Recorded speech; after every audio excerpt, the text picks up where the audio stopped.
Je vais vous présenter deux montres aujourd'hui de la vente du 5 avril. Une paire de montres de plongée de Blancpain 50 Fathoms. Donc la Blancpain 50 Fathoms, c'est un modèle mythique de l'horlogerie puisqu'il s'agit de la première montre de plongée. Elle a été présentée en 1953, juste avant, une année avant la Rolex Submariner.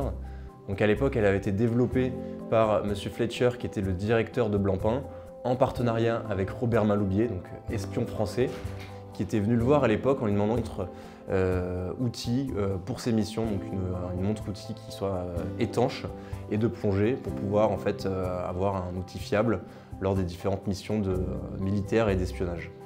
Donc c'est une montre qui en fait a toutes les caractéristiques d'une montre outil, c'est-à-dire une montre parfaitement étanche, permettant de plonger jusqu'à 50 fathoms, qui était donc 50 brassées, qui était la mesure utilisée par la marque pour définir la profondeur sur laquelle les plongeurs pouvaient aller avec cette montre, avec cette lunette tournante permettant de calculer les paliers et les temps de plongée, ainsi qu'un cadran noir avec des index lumineux permettant une parfaite lisibilité en milieu sombre et aquatique pour savoir exactement depuis combien de temps on est sous l'eau. Donc ça a été extrêmement acheté par les militaires notamment, puisque c'était un outil qui a été robuste. Cette montre a équipé de nombreux plongeurs militaires.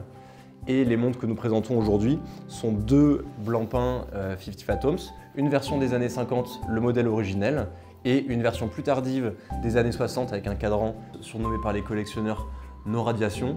En effet, on voit ce logo très particulier à 6 heures avec le signe radiation barré qui en fait indiquait la non-présence de radiation dans cette montre, puisque en fait dans les années 50, on utilisait une matière luminescente radioactive, le radium, qui permettait une luminescence sous l'eau, mais qui était considérée comme assez dangereuse pour l'homme. Donc après un scandale dans la fin des années 50, dans les années 60, on décide de trouver une nouvelle matière qui s'appelle le tritium et qui est donc beaucoup moins radioactive.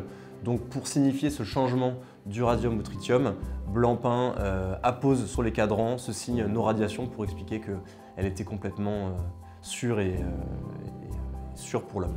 Et elles proviennent directement de son premier propriétaire, M. Pierre Huet, qui était un instructeur de plongée ayant en fait été responsable du club sous-marin provençal à Juan-les-Pins.